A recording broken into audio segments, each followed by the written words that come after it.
दोस्तों, आपका स्वागत है मेरे चैनल नेक्स्ट भर्ती एग्जाम में। जैसा कि आपको पता है, सीरीज चल रही है रेलवे में जॉब दिलाने वाली सीरीज। रेलवे में जॉब दिलाने वाली सीरीज, एएलपी में जॉब दिलाने वाली सीरीज। क्या है हमारी सीरीज? साइंस में पढ़ा रहा हूं आपको शुरुआत से, और आप देखते जा रहे हैं कि कैसे कैसे आपको वीडियो मिलती जा रही है। आज मैं लेके आया हूं आपके लिए धातु की यौगिक में टॉपिक है हमारा मैग्नीज। इसके पहले हम जो टॉपिक पढ़ा चुके हैं, सोडियम, कैल्शियम, ये जाके और भी जो टॉपिक पढ़ा दिए हैं सब जाके प्लेलिस्ट से आप पढ़ लें। देखिए, पूरी एक ही वीडियो में पूरा मैग्नीज को क्या कर दिया गया है, खत्म कर दिया गया है, पोस्टमार्टम कर दिया गया है। चलिए चलते हैं और पढ़ते हैं आखिर मैग्नीज क्या है। मैग्नीज जो आपको नजर आ रहा है, इसको Mn से दिखाते हैं। इसका ये प्रतीक कहलाता है, सिंबल कहलाता है। मैग्नीज का परमाणु क्रमांक 25 और परमाणु द्रव्यमान 55 होता है। परमाणु क्रमांक जो होता है उसी को हम लोग परमाणु संख्या बोलते हैं, या इंग्लिश में एटॉमिक नंबर बोलते हैं। परमाणु क्रमांक कितना है मैग्नीज का? 25 पूछा गया है, याद कर लीजिए। मैग्नीज का परमाणु क्रमांक 25, और एटॉमिक मास बोले या परमाणु द्रव्यमान बोले या द्रव्यमान संख्या बोले तो आपको याद रखना है 55 55 55। तो ये बात तो आपको याद हो गई एटॉमिक नंबर की और एटॉमिक मास की। अब बात करते हैं कि मैग्नीज आखिर पीरियोडिक टेबल आवर्त सारणी में रखा कहां पर है, किस आवर्त पे रखा है, किस वर्ग पे रखा है, किस ब्लॉक पे रखा है, ये सब चीज पता होनी चाहिए।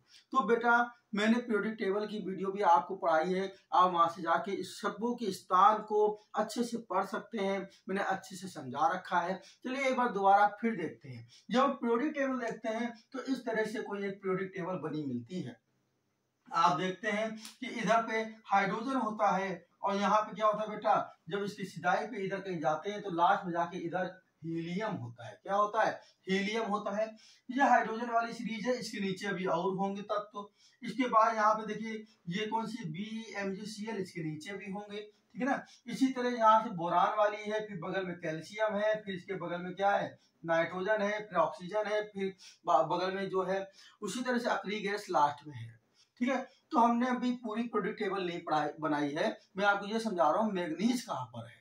तो ये देखिए, ये आपका कौन सा पहला आवर्त लाएगा, ये आपका दूसरा आवर्त लाएगा, ये तीसरा और ये चौथा आवर्त लाएगा। कहने का मतलब है, जो हॉरिजॉन्टल लाइन होती है, जो ऐसे ऐसे लाइन होती है हॉरिजॉन्टल, उसको हम लोग आवर्त या पीरियड बोलते हैं। लेकिन जो वर्टिकल लाइन होती है उसको वर्ग बोलते हैं, या समूह बोलते हैं, या ग्रुप बोलते हैं। तो ये देखिए, पहला आवर्त, दूसरा आवर्त, तीसरा आवर्त, ये चौथे आवर्त में जब चलेंगे हम लोग तो चौथे आवर्त में चल के यहाँ पे मैग्नीज मिलेगा। क्या मिलेगा? Mn मिलेगा, मैग्नीज मिलेगा। ठीक है, और ये मतलब कौन सा ब्लॉक है? तो देखिए बेटा, ये जो स्टार्टिंग के दो होते हैं, ये स्टार्टिंग वाले, ये जो स्टार्टिंग के, इसको हम लोग S ब्लॉक बोलते हैं, और इधर के बाद के जितने भी हैं वो सब P ब्लॉक के हैं। और ये जो बीच में यहाँ जितने एलिमेंट रखे होंगे, इसके अलावा वो जो नीचे भी जो रखे हैं वो सब D ब्लॉक के हैं। किसके हैं? D ब्लॉक के। और S ब्लॉक और D ब्लॉक वाले धातु कहलाते हैं। क्या कहलाते हैं? धातु। इसलिए मैग्नीज हमारा धातु है, और क्या है? D ब्लॉक का है। कैसा है? D ब्लॉक का है। अब मैंने क्या बताया, पहला आवर्त, दूसरा आवर्त, तीसरा आवर्त, चौथा आवर्त। जब चौथे में चले तो देखिए यहाँ पे मिला है Mg, तो यहाँ पे मिला है Mn। क्या मिला है? Mn मिला है। तो Mn हमारा आवर्त कौन सा हो गया? चौथा हो गया। आवर्त क्या हो गया? चौथा। अब बात करते हैं ग्रुप की।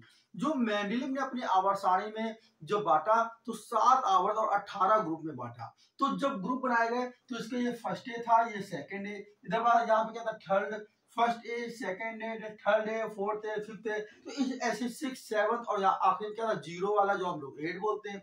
फिर यहाँ पे वो क्या है, ये बी वाले आ जाते हैं। तो यहाँ पे जो Mn का स्थान आता है, जो यहाँ पे Mn का स्थान आता है, वो आता है 7th बी में। किस पे आता है? 7th बी में आता है बेटा। किस में आता है? 7th बी में। तो क्या क्या हम लोगों ने पढ़ लिया? Mn का परमाणु क्रमांक 25, परमाणु द्रव्यमान कितना है? 55 है। अगला क्या है? मैग्नीज का धातु कैसी है? डी धातु है मैग्नीज, और डी ब्लॉक पे है। इलेक्ट्रॉनिक विन्यास अब बात करते हैं। परमाणु क्रमांक कितना है बेटा? इसका 25 है। तो इलेक्ट्रॉनिक विन्यास इसका हो जाता है 2 8 8 7। 2 8 कितने हो गए? 10। और 18, 18 और 7 कितने 25। देखिए बारहवें कोष में इलेक्ट्रॉनों की संख्या कितनी 7। ठीक है, आवर्त चौथा और ये हो गया 7th बी, वर्ग क्या हो गया हमारा 7th बी हो गया। इतनी बात समझ में आई। चलते अब आगे। आगे क्या है, खनिजों में लोहे के साथ संयुक्त रूप में पाया जाता है। ये मुक्त अवस्था में नहीं, कैसी अवस्था में पाया जाता है, संयुक्त अवस्था में पाया जाता है। और किसके साथ, खनिजों में लोहे के साथ पाया जाता है, आयरन के साथ पाया जाता है। आगे देखते हैं क्या है, यह उच्च अभिक्रियाशील धातु है। ये बहुत ही अभिक्रियाशील धातु है। किसकी बात हो रही है, मैग्नीज की। तो मैग्नीज कैसी बेटा, उच्च अभिक्रियाशील धातु है। क्या लिखा हुआ अगला पॉइंट, मल्टमेली, चमकदार एवं भंगुर। भंगुर को बोलते हैं ब्रिटिल। ब्रिटिल का मतलब क्या होता है, जैसे हमने कोई शीशा लिया और उसको ऐसे छोड़ दिया तो तुरंत टूट जाता है पूरा। मतलब देखा होगा आपने, शीशा लेते हैं और शीशा को अगर फर्श पे छोड़ दिया जाए तो क्या होता है, चिटक जाता है, इधर उधर सब फैल जाता है, तो कहलाता है भंगुर। मतलब जिसको डाला और तुरंत फैल गया, टूट गया, चिटक गया, तो क्या है, ब्रिटिल है। वो कैसा है, ब्रिटिल है। तो कह रहे मटमेली, चमकदार एवं भंगुर होती है, क्या होती है, Mg। तो Mg के बारे में 2 पॉइंट हमें मिल गए। पहला पॉइंट, यह उच्च अभिक्रियाशील धातु है, मटमेली, चमकदार एवं भंगुर होती है। अब इसमें एक इसका मोस्ट इंपॉर्टेंट यौगिक है जो रेलवे में बहुत बार पूछा गया है। एक ही यौगिक है और वो भी मोस्ट इंपॉर्टेंट। यौगिक तो और है लेकिन जो पेपर पूछेंगे हम केवल उनकी बात कर रहे हैं। तो एक ही यौगिक है और बहुत इंपॉर्टेंट है, उसको पढ़ा जाएगा और उसका नाम है पोटेशियम परमैंगनेट। उसका नाम क्या है बेटा, पोटेशियम परमैंगनेट। और पोटेशियम परमैंगनेट को का फॉर्मूला है KMnO4। KMnO4 क्या है, पोटेशियम परमैंगनेट। Potassium permanganate. अब इसके बारे में पढ़ते हैं। पोटेशियम परमैंगनेट क्या है, ये गहरे बैंगनी रंग का सम चतुर्भुज प्रिज्म क्रिस्टलीय ठोस है। गहरे बैंगनी रंग का सम चतुर्भुज प्रिज्म क्रिस्टलीय ठोस है। अगला पॉइंट इंपॉर्टेंट क्या है, इसका जलीय विलयन लाल। कैसा कलर है इसका, लाल। पोटेशियम परमैंगनेट का कलर कैसा है, लाल। किसका, पोटेशियम परमैंगनेट के जलीय विलयन का। तो पोटेशियम परमैंगनेट के जलीय विलयन लाल होने के कारण इसे लाल दवा कहा जाता है। बहुत इंपॉर्टेंट क्वेश्चन है। पोटेशियम परमैंगनेट को क्या बोलते हैं, पोटेशियम परमैंगनेट को लाल दवा कहते हैं। ये क्वेश्चन बहुत बार पूछा गया, लाल दवा किसे कहा जाता है, तो याद रखना है पोटेशियम परमैंगनेट। एक चीज और डाउट में होगी, कहीं कहीं आता लाल शराब, ये लाल दवा है। पूछे लाल शराब किसे कहा जाता है, तो याद रखेंगे एल्युमिनियम एसीटेट को। एल्युमिनियम एसीटेट को लाल शराब बोलते हैं और पोटेशियम परमैंगनेट को हम क्या बोलते हैं बेटा, बोलते हैं लाल दवा, क्योंकि इसका जलीय विलयन कैसा होता है, लाल होता है।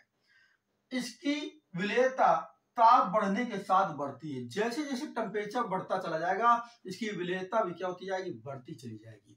टेम्परेचर घटता जाएगा, विलेयता क्या होती जाएगी, घटती चली जाएगी। तो ताप बढ़ने के साथ साथ पोटेशियम परमैंगनेट की विलेयता क्या होती है, बढ़ती है।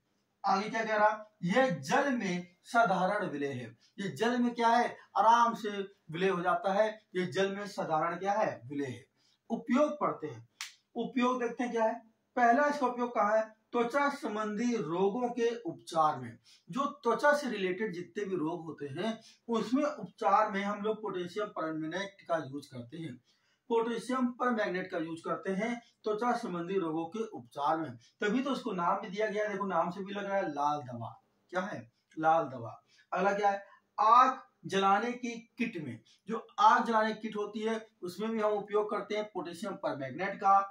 रेडॉक्स अनुमापन में, रेडॉक्स अनुमापन में भी हम किसका उपयोग करते हैं, पोटेशियम परमैंगनेट का। और क्लोरीन के निर्माण में भी हम उपयोग करते हैं पोटेशियम परमैंगनेट का। तो ये आपके लिए इंपॉर्टेंट नोट्स हो गया। पोटेशियम परमैंगनेट क्या है, पोटेशियम परमैंगनेट क्या है बेटा, गहरे बैंगनी रंग का समचतुर्भुज प्रिज्म क्रिस्टलीय ठोस है। इसका जलीय विलयन लाल है, इसलिए इसको लाल दवा बोलते हैं। लेकिन लाल शराब की बात हो तो वह एल्युमिनियम एसीटेट है। ठीक है, विलेयता के साथ, विलेयता इसकी ताप के साथ बढ़ती जाती है और जल में जो साधारण क्या है, विलेय है। और इसका मोस्ट इंपॉर्टेंट ये वाला आपको याद रखना है, त्वचा संबंधी रोगों में पोटेशियम परमैंगनेट का क्या किया जाता है, यूज किया जाता है। बात समझ आ रही है। तो ये हमारा क्या खत्म हो गया, हमारा मैग्नीज क्या हो गया, खत्म हो गया।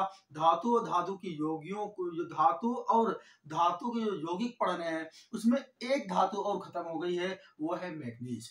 नेक्स्ट टॉपिक में आपको लेके आऊंगा, नेक्स्ट धातु लेके आऊंगा। तब तक के लिए मेरे को अलविदा दीजिए और मैं चलता हूं अपने नेक्स्ट वीडियो की ओर।